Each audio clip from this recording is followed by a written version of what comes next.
Hi everyone, it's me, Teacher Fernando, and I'm back. It's been a while since the last time I uploaded a video, but here I am back again. This time I'm uploading videos in order to help you with your reading of different books, of course. In this case, it's Dubliners. So, Dubliners is a book written by James Joyce, Irish writer, and this book is around the early years of the 20th century. And in this book, you have a compilation of different stories. In these stories, you will see different love stories, mystery, murder, crime, etc. So let's start reading the first story for you, so then you can just follow the reading of this easily. And well, here we go. The first story, it's called The Sisters. An elderly priest is dying in his home, where he is cared for by his two sisters. They are sad to lose him, but not everyone is sure about the old man. Even the young boy who was his friend has mixed feelings about his death. There was no hope for him this time. It was the third stroke. Night after night, I had passed the house and studied the lighted square of window. And night after night, I had found it lighted in the same way, faintly and evenly. If he was dead, I thought, I would see the reflection of candles behind the drawn curtain, because I knew that two candles were always set at the head of a dead body. He had often said to me, I'm not long for this world, and I had not believed him. Now I knew his words were true. Every night, as I stared up at the window, I said softly to myself the word paralysis. It had always sounded strange in my ears, but now it was like the name of some evil and sinful being. It filled me with fear, and yet I wanted to be nearer to it and to look at its deadly work. Old Cotter was sitting at the fire, smoking, when I came downstairs to supper. While my aunt was spooning out my stirabout, he said, as if returning to some former remark of his, No, I wouldn't say he was exactly, but there was something strange about him. I'll tell you my opinion. He began to smoke his pipe, no doubt arranging his opinion in his mind. Annoying old fool. When we knew him first, he used to be rather interesting, but I soon grew tired of him and his endless stories. I have my own ideas about it, he said. I think it was one of those peculiar cases. He began to smoke again, without telling us his ideas. My uncle saw me staring and said to me, Well, so your old friend is gone. You'll be sorry to hear. Who? Said I. Father Flynn. Is he dead? Mr. Corder has just told us. He was passing by the house. I knew that I was under observation, so I continued eating as if the news had no interest in me. My uncle explained to old Cotter. The boy and Father Flynn were great friends. The old fellow taught him a great deal, mind you, and they say he had a great fondness for him. God have mercy on his soul, said my aunt, crossing herself. Old Cotter looked at me for a while. I felt that his little round black eyes were examining me, but it would not satisfy him by looking up from my plate. He returned to his pipe and finally spat rudely into the fireplace. I wouldn't like children of mine, he said, to talk too much to a man like that. How do you mean, Mr. Cotter? Asked my aunt. What I mean is, said old Cotter, it's bad for children. My idea is, let a young boy run about and play with boys of his own age. Am I right, Jack? That's what I'm always saying to him, said my uncle. When I was a boy, every morning of my life I had a cold bath, winter and summer, and that's why I'm the man I am now. Education is all very fine, Mr. Cotter, Might have a slice of that cold meat, he added to my aunt. No, no, not for me, said old Cotter. My aunt brought out the dish of meat and laid it on the table. But why do you think it's not good for children, Mr. Cotter, she asked. It's bad for children, said old Cotter, because their minds are so impressionable.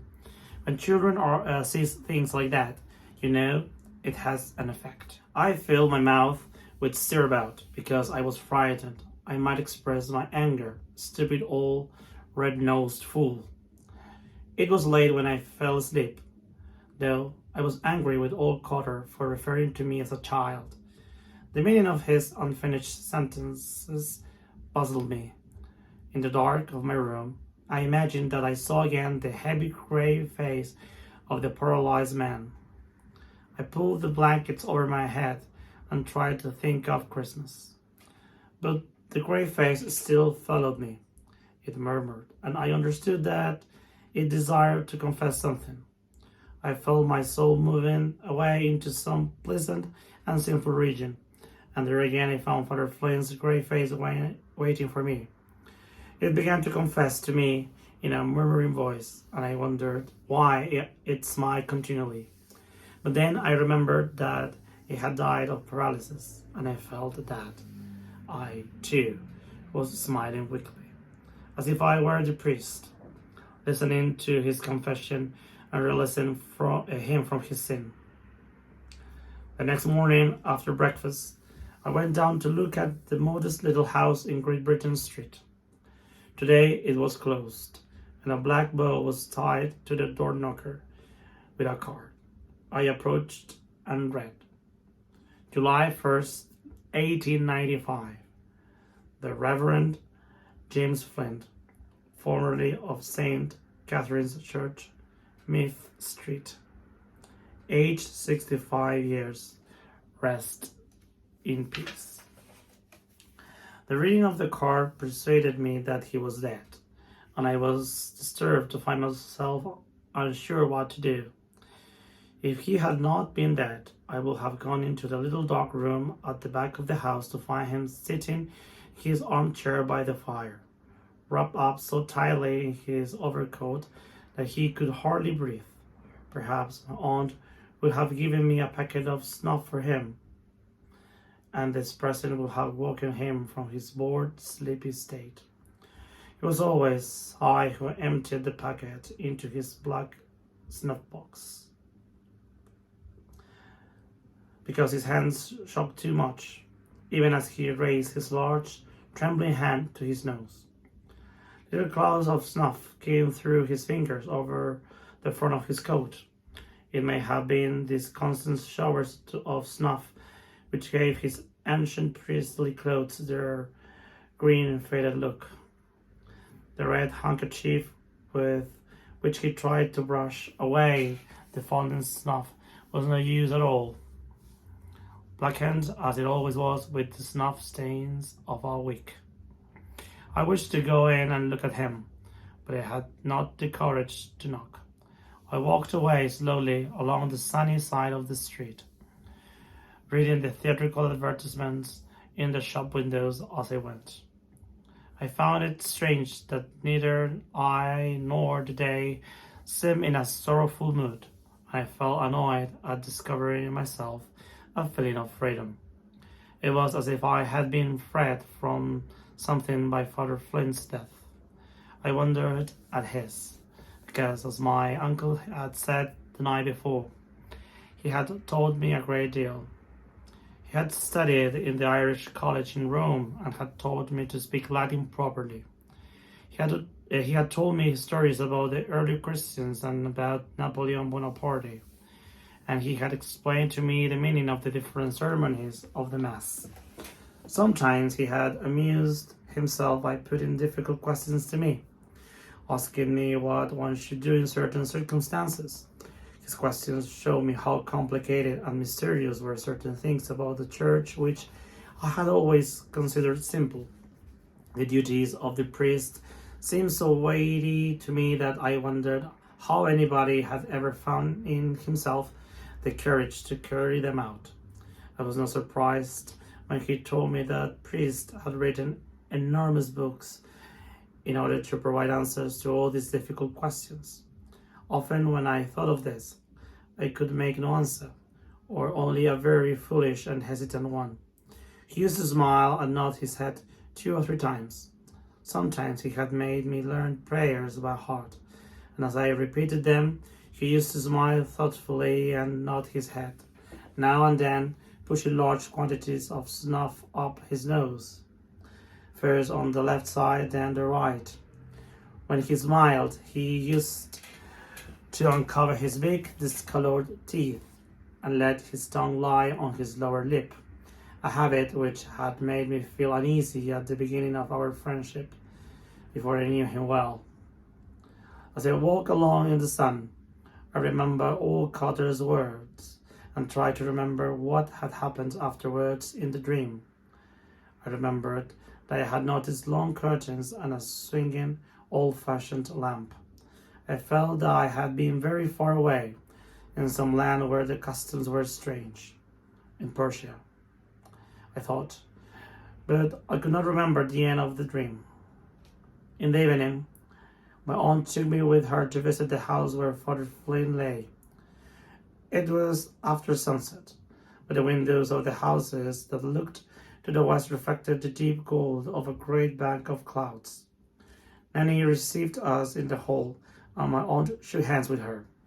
The old woman pointed upwards with a questioning look, and when my aunt nodded, started climbing slowly up the narrow stairs in front of us. On the first floor, she stopped and signaled us forward encouragingly towards the open door of the bedroom. My aunt went in, and the old woman, seeing that I hesitated to enter, began to signal to me again, repeatedly with her hand. I went in on tiptoe. The room, with curtains drawn, was full of dark golden light, in which the candles looked like pale, thin flames. He was in a coffin. We all knelt down at the foot of the bed. I pretended to pray, but I could not gather my thoughts because of the sound of Nanny repeating her prayers. I noticed how clumsily her skirt was attached at the back and how worn her boots were on one side. The idea came to me that the old priest was smiling as he lay there in his coffin. But no, when we got up and went to the head of the bed, I saw that he was not smiling. There he lay, grey-faced and serious, dressed for the mass, his large hands loosely holding a chalice. There was a heavy smell in the room, the flowers. We crossed ourselves and came away in the little room. Downstairs, we found Elisa, seated in Father Flynn's armchair. I felt my way towards my usual chair in the corner, while Nanny brought out a bottle of sherry and some wine glasses. She urged me to take some biscuits, but I refused because I thought I would make too much noise eating them. She went over quietly to the sofa, where she sat down behind her sister. No one spoke. We all stared at the empty fireplace. My aunt waited until Elisa sighed and then said, "Oh, well, he's gone to a better world." Elisa sighed again and bowed her head in agreement. "Did he peacefully?" asked my aunt after a while. "Oh, quite peacefully," said Elisa. "You couldn't tell when the breath went out of him.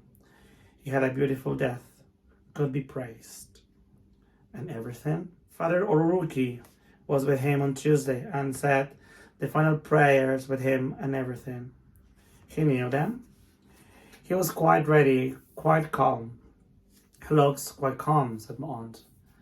"That's what the woman we had in to wash him said. She said he just looked as if he was asleep. He looked so peaceful and calm."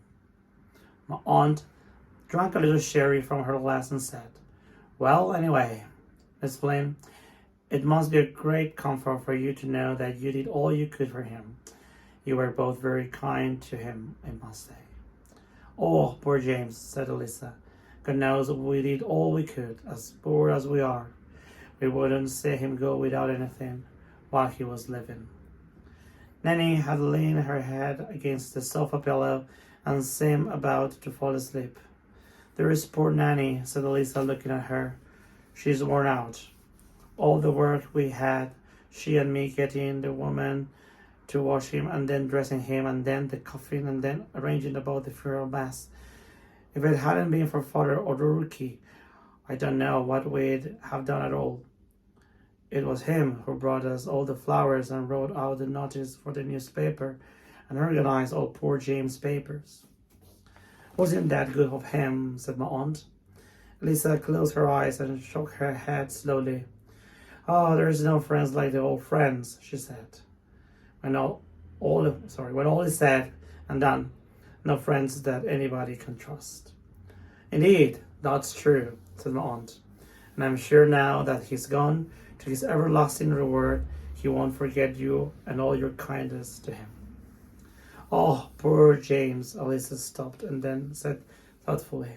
"Mind you, I noticed there was something strange about him lately. Whether I'd bring his soup in, I'd find him with his prayer book fallen on the floor, lying back in the chair with his mouth open.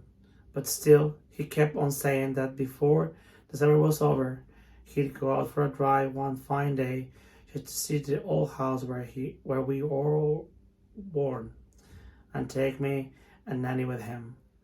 He had his mind set on that. Poor James. God have mercy on his soul," said my aunt. Lisa wiped her eyes with her handkerchief. The duties of the priesthood, they were too much for him, she said, and then his life didn't go quite the way he wanted. "Yes," said my aunt. "He was a disappointed man, you could see that." Silence took possession of the little room. We waited respectfully for Elisa to break the silence, and after a long pause, she said slowly, "It was the chalice he broke during Mass. That was the beginning of it. Of course it wasn't his fault, but poor James was so nervous. God be merciful to him." "And was it that?" said my aunt. "I heard something." Elisa nodded. "It affected his mind. After that, he was always wandering about by himself, talking to no one. So one night, he wanted to visit someone who was dying, and they couldn't find him anywhere. So they looked in the church, and what do you think? There he was, sitting up by himself in the dark in his confession box, wide awake and laughing softly to himself." She stopped suddenly, as if to listen. I, too, listened, but there was no sound in the house, and I knew that the old priest was lying still in his coffin as we had seen him, and smiling and grey-faced in death, an empty chalice on his chest.